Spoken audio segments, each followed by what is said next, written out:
Hello students. Presently हम 6th unit study कर रहे हैं, दैट इज़ ग्रेविटेशन। और आज हम बात करेंगे एक्सेलरेशन ड्यू टू ग्रेविटी। देखिए बेटा, काफ़ी इंटरेस्टिंग से पॉइंट्स डील करेंगे आज हम। तो देखिए, टॉपिक है acceleration due to gravity. Acceleration due to gravity. अब देखिए बेटा, एक्सेलरेशन ड्यू टू ग्रेविटी क्या है।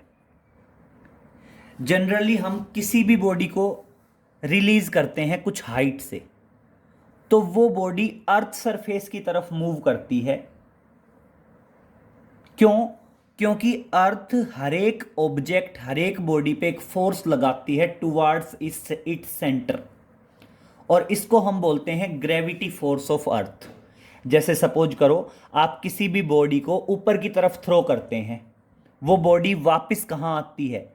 अर्थ की तरफ आती है। क्यों? क्योंकि उस बॉडी के ऊपर कंटिन्यूअसली अर्थ जो है एक फोर्स लगा रही होती है towards its centre. That force is known as gravity force. उस फोर्स को हम क्या कहते हैं? ग्रेविटी फोर्स कहते हैं, या ग्रेविटेशनल फोर्स ऑफ अर्थ भी कह सकते हैं। तो बेटा, अर्थ के ग्रेविटेशनल फोर्स की वजह से बॉडी में जो एक्सेलरेशन प्रोड्यूस्ड होता है, और कहां होता है वो acceleration? Towards the centre of the earth. उस एक्सेलरेशन को ही क्या कहा जाता है? Acceleration due to gravity. तो आप एक्सेलरेशन ड्यू टू ग्रेविटी क्या बता सकते हैं? The acceleration in a body, the acceleration produced in a body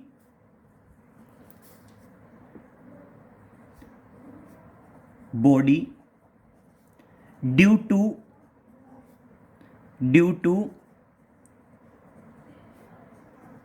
gravitational force of earth। Clear बेटा? अर्थ के ग्रेविटेशनल फोर्स की वजह से किसी भी बॉडी के अंदर जो एक्सेलरेशन प्रोड्यूस्ड होता है उसको हम बोलते हैं एक्सेलरेशन ड्यू टू ग्रेविटी। और बेटा, एक्सेलरेशन ड्यू टू ग्रेविटी को स्मॉल जी से डिनोट करते हैं। और बेटा, आप कभी से पढ़ते आ रहे हो कि इसकी वैल्यू होती है 9.8 मीटर पर सेकेंड स्क्वायर, या इसको बोल देते हैं 980 सेंटीमीटर पर second square. This is the acceleration due to gravity. ये जो स्मॉल जी है, और ध्यान रखना बेटा, एक्सेलरेशन है, एक्सेलरेशन है तो वेक्टर क्वांटिटी है। ये एक्सेलरेशन तो अपने आप में क्या होता है बेटा? वेक्टर क्वांटिटी होती है। और इसकी डायरेक्शन हमेशा कहाँ होती है? Towards the centre of earth. क्योंकि जिस डायरेक्शन में बॉडी पे फोर्स लगेगा उसी डायरेक्शन में एक्सेलरेशन प्रोड्यूस्ड होगा। अब हम इसके बारे में कुछ इंपॉर्टेंट कॉन्सेप्ट डिस्कस कर रहे हैं। आपने हमेशा ध्यान रखना है बेटा, मान लीजिए ये अर्थ है, clear, and this is the centre of the अर्थ। ये क्या है? अर्थ का सेंटर है। तो बेटा, ये जो जी की वैल्यू होती है, ये जो जी की वैल्यू है, ये अपने आप में जी की मैक्सिमम वैल्यू है। ये अपने आप में जी की मैक्सिमम वैल्यू है। और बेटा, हम जैसे क्वेश्चन करते वक्त इसको राउंड ऑफ में 10 ले लेते हैं, वो 10 एग्जैक्टली सही नहीं है, क्योंकि जी की वैल्यू कभी भी 9.8 से ज़्यादा पॉसिबल है ही नहीं। और ये जो जी की वैल्यू है 9.8 मीटर पर सेकेंड स्क्वायर, ये बेसिकली कहाँ होती है बेटा? अर्थ सरफेस पे होती है। ये कहाँ पे होती है? ऑन द अर्थ सरफेस होती है ये वैल्यू। कहां पे होती है? On the earth surface. और बेटा, सबसे इंपॉर्टेंट बात, जैसे जैसे हम अर्थ सरफेस से ऊपर की तरफ जाते हैं, जैसे जैसे हम अर्थ सरफेस से ऊपर की तरफ जाते हैं, जी की वैल्यू डिक्रीज होती जाती है। जी की वैल्यू क्या होती जाती है? डिक्रीज होती जाती है। ध्यान रखेंगे, जैसे जैसे हम अर्थ सरफेस से ऊपर की तरफ जाते हैं जी की वैल्यू क्या होती जाती है, डिक्रीज होती जाती है। और सेम इसी तरह जैसे जैसे हम नीचे की तरफ जाते हैं टुवार्ड्स द सेंटर, तो वैसे वैसे भी आपकी जी की वैल्यू क्या होती जाती है बेटा, डिक्रीज होती रहती है। तो इसका मतलब ये जो जी की वैल्यू है ये अपने आप में मैक्सिमम वैल्यू है, और कहां पे होती है, अर्थ सरफेस पे।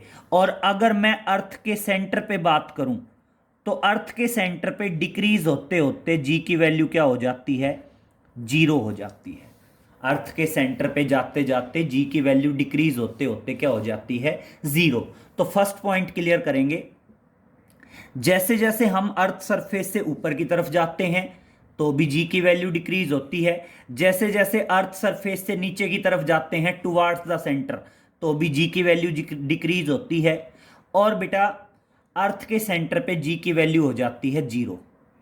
और अर्थ जी के जो सरफेस पे जी की वैल्यू होती है 9.8 मीटर पर सेकंड स्क्वायर, और वो अपने आप में क्या है बेटा, जी की मैक्सिमम वैल्यू है। ये मैं डायरेक्ट बता रहा हूं आपको, कितनी डिक्रीज होगी, कैसे डिक्रीज होगी, उस सब के लिए डेरिवेशन है, हम आगे करेंगे। बस प्रेजेंटली पहले मैं डायरेक्ट रिजल्ट बता रहा हूं ताकि आपके माइंड में ध्यान रहे। अब सुनिए, किसी भी बॉडी का वेट होता है mg। अगर g की वैल्यू जीरो है तो बॉडी का वेट भी क्या हो जाएगा, जीरो। इसलिए हम कहते हैं कि अर्थ के सेंटर पे किसी भी बॉडी का वेट क्या होता है, जीरो होता है।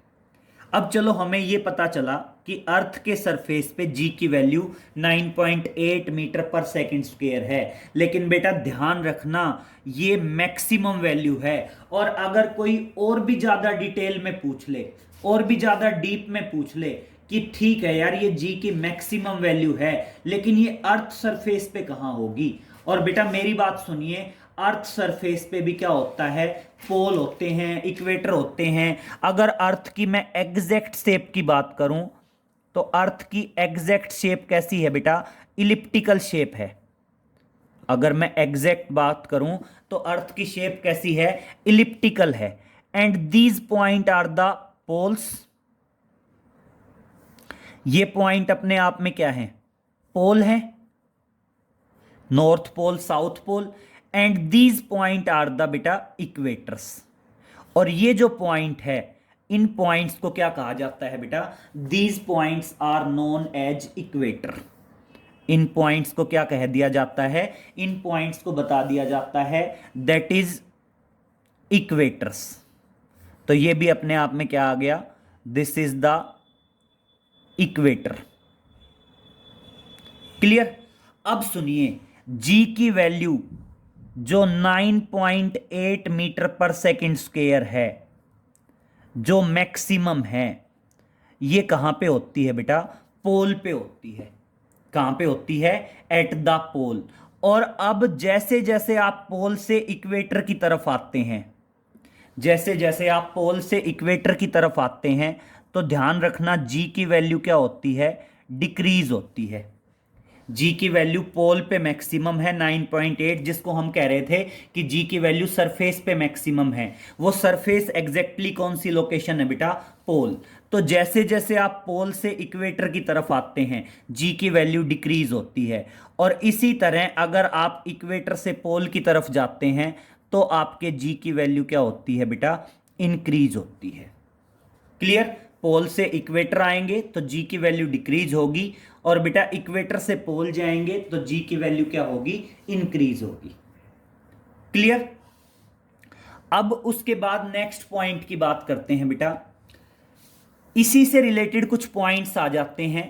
अगर जी की वैल्यू डिक्रीज हो रही है तो इट मींस, अगर मान लीजिए मैं बॉडी के वेट की बात करूं तो बॉडी का वेट भी क्या होगा बेटा, पोल टू इक्वेटर डिक्रीज होगा, और इक्वेटर टू पोल क्या होगा, इंक्रीज होगा। इक्वेटर टू पोल क्या होगा, इंक्रीज होगा। और इसी तरह अगर मान लीजिए मैं कह दूं कि बॉडी का वेट अर्थ सरफेस पे मैक्सिमम होता है, विद रिस्पेक्ट टू हाइट भी क्या होगा बेटा, डिक्रीज होगा, और विद रिस्पेक्ट टू डेप्थ भी क्या होगा, डिक्रीज। और अर्थ के सेंटर पे जो अर्थ है, अर्थ के सेंटर पे जी की वैल्यू क्या हो जाती है, 0 हो जाती है। और इसीलिए अर्थ के सेंटर पे आपका जो बॉडी का वेट है, वो बॉडी का वेट भी क्या हो जाता है बेटा, 0 हो जाता है। ठीक है ना, अर्थ के सेंटर पे बॉडी का वेट भी क्या हो जाता है, 0 हो जाता है। और इसमें एक पॉइंट ध्यान रखेंगे, अगर मैं कह दूं ये जो हमने बताई है, ये कहां पे बताई है बेटा, अर्थ सरफेस पे बताई है। अगर मान लीजिए मैं acceleration due to gravity on moon करूं, नोट में डालेंगे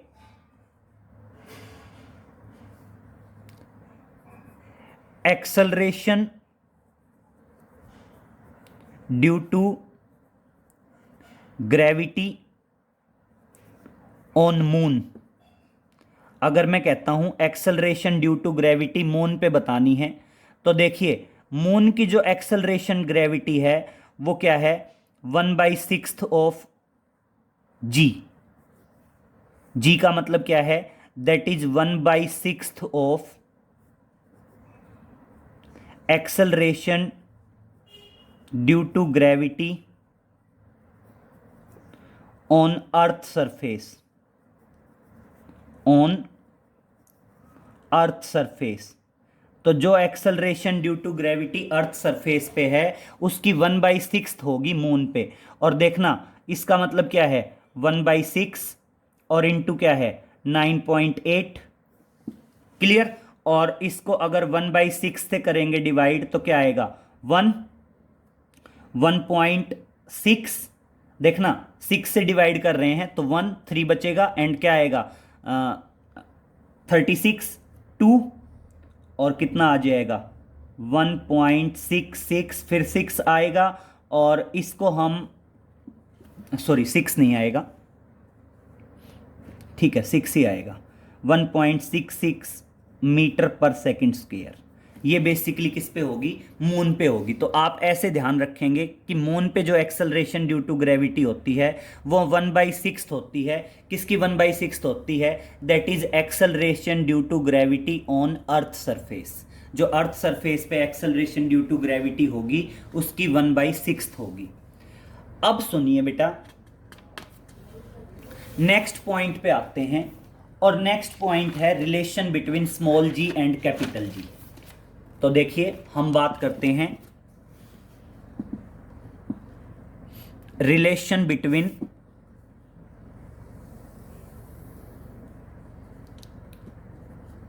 that is relation between small g and capital G. हमने रिलेशन बताना है किस किस के बीच का, स्मॉल जी और कैपिटल जी के बीच का। और मेरी बात सुनिए बेटा, स्मॉल जी क्या है, स्मॉल जी है एक्सेलरेशन ड्यू टू ग्रेविटी, ठीक है। और इसकी वैल्यू होती है 9.8 मीटर पर सेकंड स्क्वायर। कैपिटल जी क्या है बेटा, that is universal gravitational constant, that is universal gravitational constant. और इसकी वैल्यू क्या है बेटा, इसकी वैल्यू है 6.67 इंटू 10⁻⁻11 और मेजरिंग यूनिट क्या आ जाएगी, newton metre square over kilogram square. जिसको ऊपर ले जाएं तो किलोग्राम -2 लिख देते हैं। और अब हमने क्या करना है, इन दोनों के बीच में रिलेशन बताना है, relation between small g and capital G. तो देखिए हम सिंपल वे में बात करते हैं बेटा। मान लीजिए ये अर्थ है, ठीक है। और बेटा हम कहते हैं कि अर्थ का रेडियस है r, अर्थ का रेडियस क्या है r, और हम कहते हैं अर्थ का मास है कैपिटल M, ठीक है। यहां पे सरफेस पे कोई बॉडी रखी है जिसका मास क्या है, स्मॉल m है। तो अब सुनिए, इस बॉडी पे दो टाइप के फोर्स होंगे। एक तो क्या होगा, कैपिटल एम क्या है, कैपिटल एम है मास of the earth, capital R क्या है, रेडियस ऑफ द अर्थ, और बेटा स्मॉल एम क्या है, मास of the body.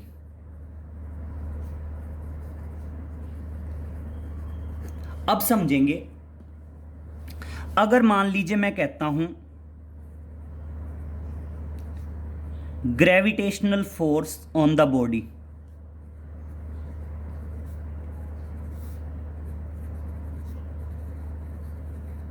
Gravitational force on the body किसके बराबर होगा बेटा, G M M, G mass of earth, mass of the body, and दोनों के बीच के डिस्टेंस का स्क्वायर। ये क्या आएगा, ये आ जाएगा आपका इक्वेशन 1। और अब फोर्स ऑन द बॉडी। अब मेरी बात सुनिए बेटा, जो ग्रेविटेशनल फोर्स है, क्लियर करना, जो ग्रेविटेशनल फोर्स है वो ग्रेविटेशनल फोर्स क्या होगा, जितना ग्रेविटेशनल फोर्स बॉडी पे होगा उतना ही ग्रेविटेशनल फोर्स किस पे होगा बेटा, अर्थ पे होगा, क्योंकि दोनों एक दूसरे पे इक्वल और अपोजिट फोर्स लगाएंगी। और अब दूसरी कॉन्सेप्ट पे आते हैं बेटा। दूसरा पॉइंट क्या है, आप सिंपल वे में कहेंगे कि भाई जो बॉडी है, बॉडी का वेट कहां एक्ट करेगा, बॉडी का वेट एक्ट करेगा downward towards the centre of the earth. और बेटा जो towards the centre of the अर्थ होगा वो बेसिकली क्या होगा, वेट ऑफ द बॉडी हो गया, the force on the body F is equal to mg। और ये अपने आप में क्या होगा, वेट ऑफ द बॉडी होगा। और अगर हम इन दोनों को कंपेयर कर दें, नाउ फ्रॉम इक्वेशन 1 एंड 2, बेटा इक्वेशन 1 और 2 की बात करें तो mg बेसिकली किसके बराबर होगा, g mm by R square. बेटा m से m कैंसिल, और इस तरह से g किसके बराबर आ जाएगा, g बराबर आ जाएगा gm ओवर आर स्क्वेयर। क्या आ जाएगा बेटा, gm over R square. Clear? And this is the relation between small g and capital G। Small g is acceleration due to gravity and capital G is the universal gravitational constant. Clear? तो आज हमने बेटा एक basic idea पढ़ा है। Basic idea किस किस के बारे में पढ़ा है, एक तो पढ़ा acceleration due to gravity. Acceleration due to gravity क्या है बेटा, एक्सेलरेशन ड्यू टू ग्रेविटी में बताएंगे कि कोई भी जो बॉडी है उस पे उसके अंदर एक एक्सेलरेशन प्रोड्यूस्ड होता है due to the gravitational force of the earth, और उसी को क्या कहा जाता है, एक्सेलरेशन ड्यू टू ग्रेविटी कहा जाता है। और अब सुनिए, हमने कह दिया कि विद रिस्पेक्ट टू हाइट भी जी की वैल्यू डिक्रीज होगी, विद रिस्पेक्ट टू डेप्थ भी जी की वैल्यू डिक्रीज होगी। हाइट के अकॉर्डिंग जी की वैल्यू में कितना डिक्रीज आएगा, डेप्थ के अकॉर्डिंग जी की वैल्यू में कितना डिक्रीज आएगा, इन सब के लिए बेटा डेरिवेशन है। तो नेक्स्ट लेक्चर में हम करेंगे, जो हमारा नेक्स्ट लेक्चर आएगा उसमें सबसे पहले पढ़ेंगे variation in acceleration due to gravity due to height, with respect to height, मतलब हाइट के अकॉर्डिंग जी की वैल्यू में कितना वेरिएशन आएगा। तो देखिए बेसिकली 3 कॉन्सेप्ट आएंगे। पहला आएगा variation in value of g, variation in value of g, g क्या है, acceleration due to gravity with respect to height, कि अर्थ सरफेस से जब हम ऊपर की तरफ जाते हैं तो जी की वैल्यू में कितना डिक्रीज होता है, विद रिस्पेक्ट टू डेप्थ। और एक और समझना बेटा, due to the rotational motion of the earth, due to the rotational motion of the earth. Earth बेटा अपनी एक्सिस के अबाउट रोटेट करती है, और इस वजह से रोटेशनल मोशन की वजह से जी की वैल्यू में कितना वेरिएशन है, क्या है, वो हमने स्टडी करना है। तो बेटा आपका जो नेक्स्ट लेक्चर बनेगा उसमें हम variation in value of g करेंगे with respect to height, with respect to depth, with respect to rotational motion, और उन पे हर एक पे क्वेश्चन भी डिस्कस करेंगे। तो नेक्स्ट लेक्चर में मिलते हैं बेटा। नेक्स्ट लेक्चर में हम वेरिएशन इन वैल्यू ऑफ जी पर करेंगे। आज हमने एक नॉर्मल बेसिक आइडिया कर लिया है, that is acceleration due to gravity के बारे में। इतना कर लीजिए। Okay, thank you.